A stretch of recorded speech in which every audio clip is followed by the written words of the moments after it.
Cari amici, cari ascoltatori, siamo qui con voi, come sempre, con banche, famiglia, impresa e con Claudio. Ciao Claudio. Ciao Bruno, Ti sei buongiorno a tutti. preparato bene oggi? Oggi siamo particolarmente ben preparati, Ecco, penso. perché parlare di banche ne abbiamo sempre parlato, no? Dei rapporti con le banche. E allora vorrei approfondire con te l'approccio con le banche. Allora, come prima domanda ti chiedo la trasparenza nei rapporti tra banca e cliente. Allora Bruno, io partirei facendo una brevissima premessa. Noi nelle precedenti trasmissioni abbiamo sempre parlato di cultura finanziaria, di informazione e attraverso lo studio DEMA in cui io opero e lavoro e attraverso l'emanazione dello studio DEMA che è Gruppo Finanza Etica, che è una piazza virtuale sui social, su Facebook, abbiamo sempre cercato di portare avanti questa idea dell'informazione, della cultura finanziaria e bancaria. Ma perché? Perché abbiamo visto che negli ultimi 15 anni c'è stato un grande disagio per le Certo. aziende, per le piccole e medie aziende, per le famiglie, Certo. che non hanno potuto avvicinarsi al credito con la facilità e comunque il minor costo che c'era 15-20 anni fa, è vero? Certo, e questo è dovuto appunto alla scarsa conoscenza di questo settore e dei meccanismi che lo regolano, E diciamo. vorrei dire alle famiglie in ascolto, alle imprese in ascolto, agli amici che ci stanno seguendo, di non prendere sotto gamba la trasmissione di oggi e addirittura ricordatevi di andarla a rivedere quando volete su YouTube o su Veneto Globe e risentite quelle che sono le considerazioni e i consigli che Claudio vi dà. Prego Claudio. Bene, allora oggi vogliamo proprio affrontare il discorso di dare maggiore informazione, maggiore cultura, maggiore approfondimento e conoscenza a chi ci segue proprio su questo settore. E abbiamo preparato delle slide che prego la regia di mettere in sovrimpressione, di mettere in onda. Allora, la prima slide è quella in cui, di cui tu parlavi Bruno, la trasparenza nei rapporti tra banca e cliente. Bisogna considerare che le banche, per le loro conoscenze, stanno sempre dalla parte giusta e dalla parte corretta del mercato. Cosa che non avviene invece da parte dell'utente bancario.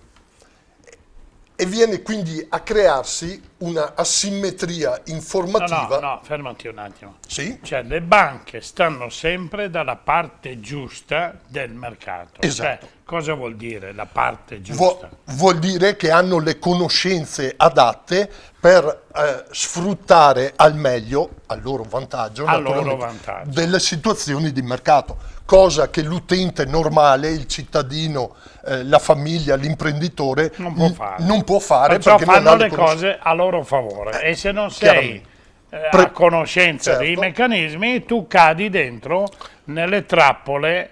Parliamo proprio appunto di questa asimmetria informativa che c'è fra le banche e l'utente bancario.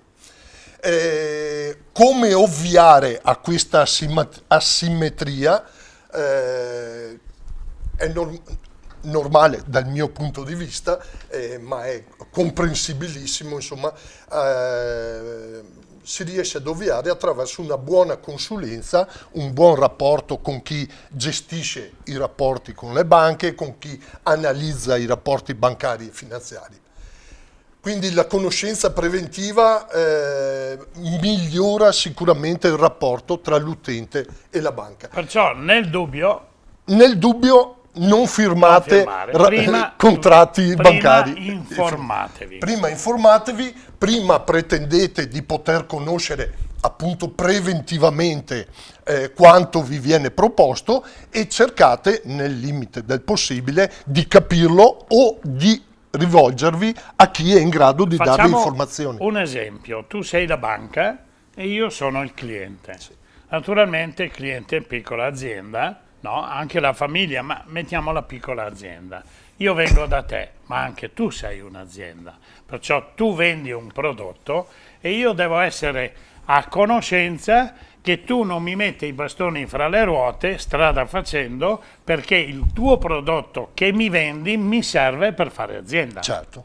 Perciò è importantissimo un rapporto assolutamente. serio e corretto con le banche. E non dico che non ci sono banche serie, ma dico che ci sono anche banche non serie, è vero? Esatto. Allora, passiamo alla seconda slide.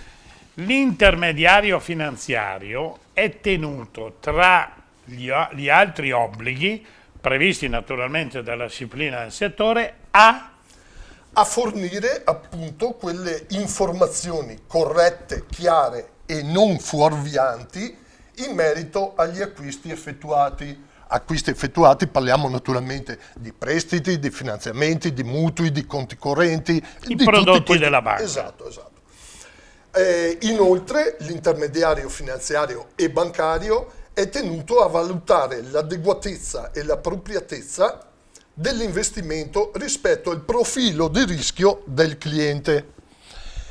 E qui entriamo proprio nel vivo della questione, perché non sempre, io mi permetto di dire quasi mai, questo effettivamente avviene, se non in forma del tutto marginale, formale, ma nella sostanza... Allora, facciamo un esempio ancora per chi ci sta guardando. Tu banca e io cliente piccola azienda. Sì.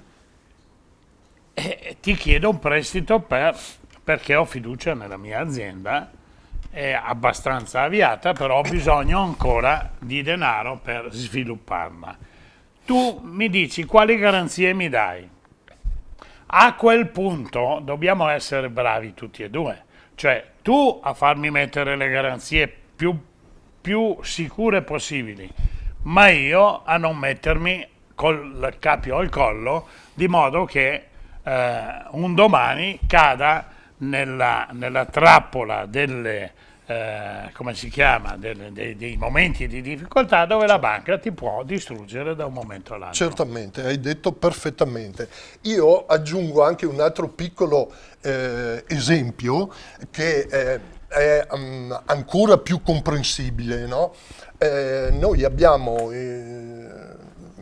qualche giorno fa interpellato una banca che su un mutuo di una famiglia praticava ancora un interesse del 4,7-4,8%. Questa famiglia non ce la faceva più a sostenere le rate di un mutuo con un tasso di interesse così alto e attraverso di noi è andata a rinegoziare questo mutuo con la banca. La banca ha proposto mari e monti e meraviglie di ridurre questo tasso di interesse dal 4,7-4,8 al 4%, riuscendo a portare la rata mensile al di sotto dei 1.000 euro. Tutto bene, tutto perfetto, famiglia contenta, però io dico attenzione, perché ultimamente la BCE ha ridotto per 2 volte consecutive i tassi di interesse e il costo del denaro di complessivamente 50 punti. Quindi a nostro parere e con le valutazioni che abbiamo fatto di mercato, quel tasso che la banca ha proposto come una meraviglia al 4% poteva essere tranquillamente ridotto ulteriormente al 3,6, 3,5, 3,4. La banca non lo ha fatto sapere al suo utente e ha fatto i giochi di prestigio. Allora facciamo un altro esempio. Tu banca e io quel cliente. Vengo in banca col frustino e ti do giù per le manine perché mi hai cercato di imbrogliare. Purtroppo queste sono le situazioni. Attenzione, la conoscenza e l'informazione è la cosa più bella. Tu puoi aver fiducia finché vuoi del tuo direttore di banca, puoi avere fiducia nella banca di credito cooperativo di qualsiasi tipo. Non soltanto della banca, ma anche del tuo intermediario finanziario, del tuo promotore finanziario. Ma indubbiamente. Però se non sei a conoscenza di certi meccanismi, naturalmente le tue aziende, anziché crescere, chiudono. Perciò attenzione, informati. Passiamo all'altra slide. La slide numero 3. Numero 3. La valutazione di appropriatezza prevede che l'intermediario, ai sensi dell'articolo 41, verifichi che il cliente abbia il livello di esperienza e di conoscenza necessario per comprendere i rischi che lo strumento che va a sottoscrivere comporti. Qui questa slide si riallaccia in parte a quella che abbiamo visto in precedenza. L'intermediario bancario e finanziario ha l'obbligo di raccogliere le informazioni corrette presso il suo cliente e di trasferirle e di riportarle in quello che in passato si chiamava il profilo MiFID. Adesso più o meno ha mantenuto quel nome o ha cambiato leggermente, però il concetto è quello. C'è un profilo che l'intermediario è obbligato a raccogliere prima di proporre un investimento, e da questo deve essere compilato e preparato in maniera corretta, con delle informazioni corrette, e da questo deve uscire quello che è il profilo di rischio che non può essere superato per quel cliente. Allora, se ho capito bene, e adesso facciamo un altro esempio, tu banca o intermediario finanziario, io il solito cliente. Certo. Vengo da te per farti una richiesta. Tu mi dici, non ci sono problemi, io sono il meglio del mondo, ti preparo io, e io ti dico, ma non ti sei informato abbastanza su quanto io sia a conoscenza dei meccanismi. Certo. Perciò stai cercando di imbrogliarmi. E ti dirò di più, Bruno.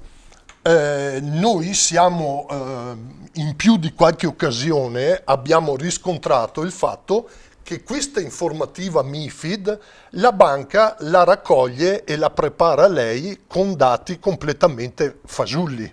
Noi ci siamo trovati di fronte al profilo MiFID di un povero operaio che aveva un livello di istruzione base, terza media, e dal profilo MiFID che gli era stato preparato dai funzionari della banca risultava che aveva una istruzione di livello superiore, che conosceva perfettamente i meccanismi di mercato, che conosceva i prodotti finanziari e che quindi era tranquillamente in grado di investire. In questo caso si trattava di fondi azionari, quando lui in realtà cosa sia un'azione, che differenza vi sia fra azioni e obbligazioni, non era nemmeno in grado di assolutamente capirlo.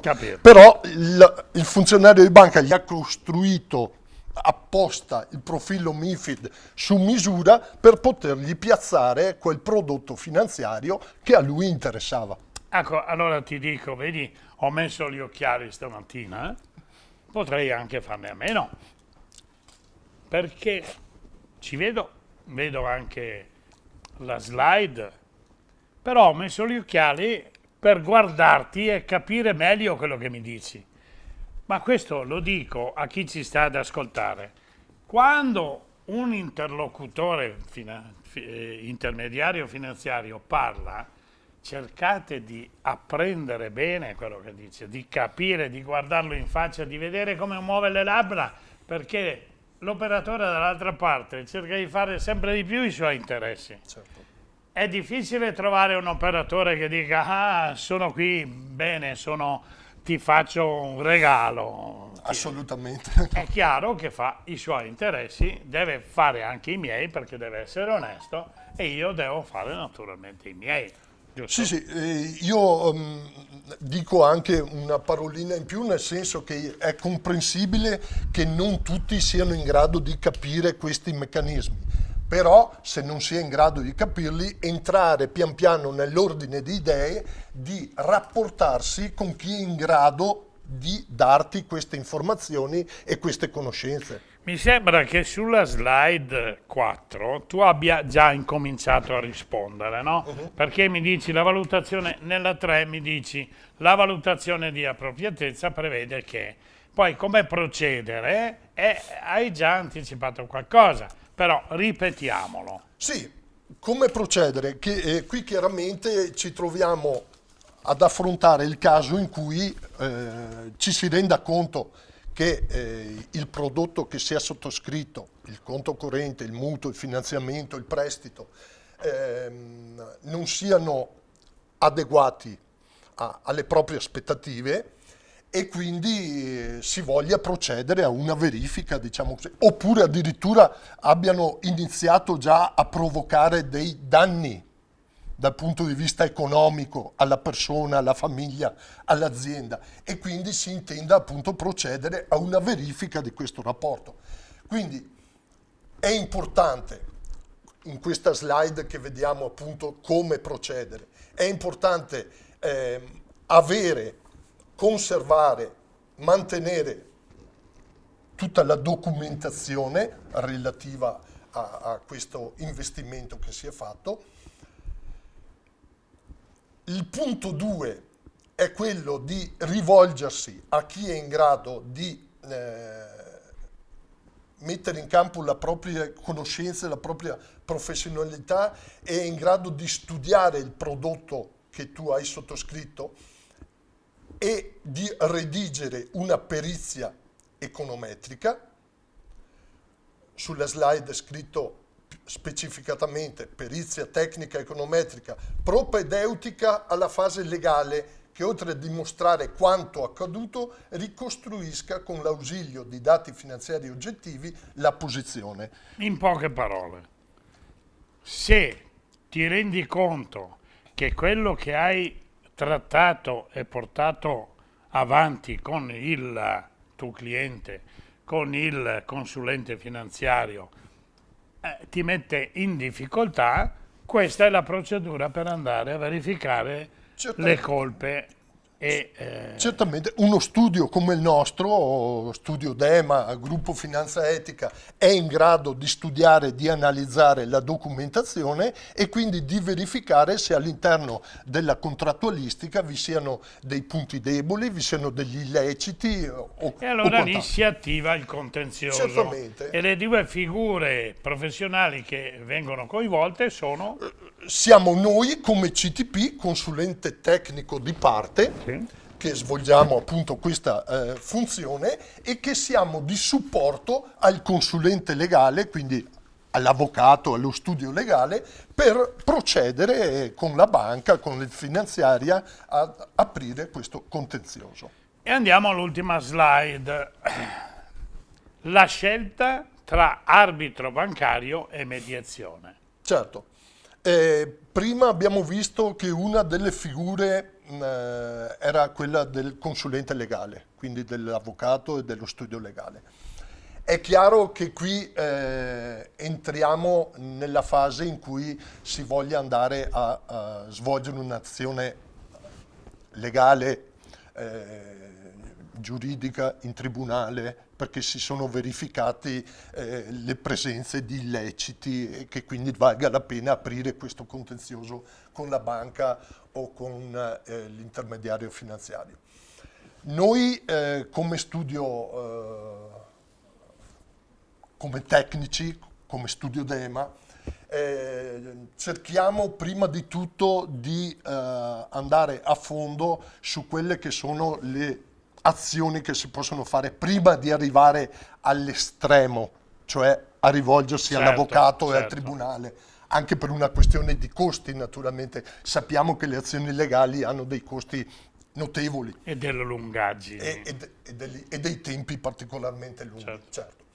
Quindi quello che facciamo preliminarmente è quella di rivolgerci noi direttamente alla finanziaria, all'intermediario finanziario, alla banca, alla società di recupero crediti, per cercare quello che può essere una mediazione stragiudiziale, un accordo stragiudiziale, insomma, tra le parti, in cui cerchiamo di far pesare a nostro favore gli illeciti o le anomalie che abbiamo riscontrato nella contrattualistica, in modo da trovare una soluzione che non ci porti davanti a un E giudice. adesso parliamo, prima di chiudere, parliamo un po' di famiglie. Quello che sta succedendo in giro per il mondo, ma in Italia, è abbastanza grave. Segui i telegiornali, 15.000 licenziati Stellantis, 3.000 licenziati da un'altra parte. Qui ci sono veramente, ci si avvia verso un periodo di crisi e non lo vorrei. Non è che stiamo facendo questo per mettere paura alla gente, però bisogna anche rendersi conto di questo. Vuol dire mettere sulla strada parecchie famiglie. Vuol dire che le famiglie, anche se vanno in cassa integrazione con 1.100 euro, non possono certo fare il pranzo di Natale come lo fanno quelli che sono seduti su quei bei poltroncioni, sia in Parlamento Sì. che dietro, È a sicuramente proposito, dietro difficile. le scrivanie delle grandi industrie, come quello che non mi ricordo più come si chiama, che non so se è vero, ma così sono le notizie dei giornali, ha messo in difficoltà l'azienda, no? E si porta a casa 100 milioni di... È stato bravo, è bravo, Si è venduto bene. si è venduto bene. E allora hanno ragione quelli che dicono, ma una bella frustina e una sbacchettada sulle cadice non andrebbe ben a sta gente qua, perché è gente che si approfitta dello Stato, noi, che gli presta i soldi alle grandi aziende, glieli dà, glieli regala e poi alla fine se li mettono nei paradisi fiscali e gli operai poverini se ne vanno a casa. Questo non deve succedere. Sono d'accordo, anche se qua andiamo a toccare questioni di macroeconomia che non so Beh, dove, ma no. dove ci porterebbe. No, ma io volevo arrivare a questo. Dimmi te, se tu consulente finanziario con me, famiglia in difficoltà, vengo a chiederti un finanziamento, cosa mi dai? Niente. Assolutamente, certo, Neanche tu riesci a mettere in quadro quella famiglia. E quella famiglia a Natale il panettone se lo mangerà fatto in casa con un po' di pane. No? Certo. E allora la preghiera che noi facciamo allo Stato, al governo, ai nostri governanti è di fare molta attenzione a queste cose e darla sulle cadice, noi altri diciamo qua in Veneto, a quelli che approfittano, non all'operaio, non alla famiglia, che poi li riduci la cassa integrazione e non arriva a fine mese. Noi ci saremo probabilmente ancora un'altra volta per gli auguri, è vero? Sì, E parleremo magari del periodo di Natale, vi insegneremo anche come spendere i soldi e poi vi diremo anche, non lo so, abbiamo una cassa di soldi qui dietro, possiamo anche distribuirne possiamo fare opera di a tasso distribuzione. di interesse basso. Anche gratuito. No, e potrebbe anche essere che una banca si prende la briga nel periodo di Natale di aiutare un pochettino quelle famiglie che sono in difficoltà. Perciò Speriamo. fate il vostro dovere. Ciao a tutti, arrivederci alla prossima. Buona giornata. Ricordatevi, ci sarà un numero di telefono, se avete delle domande, delle richieste o dei dubbi, chiamate a quel numero di telefono, scrivete a Veneto Globe, info Veneto Globe, com'è regia, lo vedrete poi lì, ok? Ciao, arrivederci a tutti.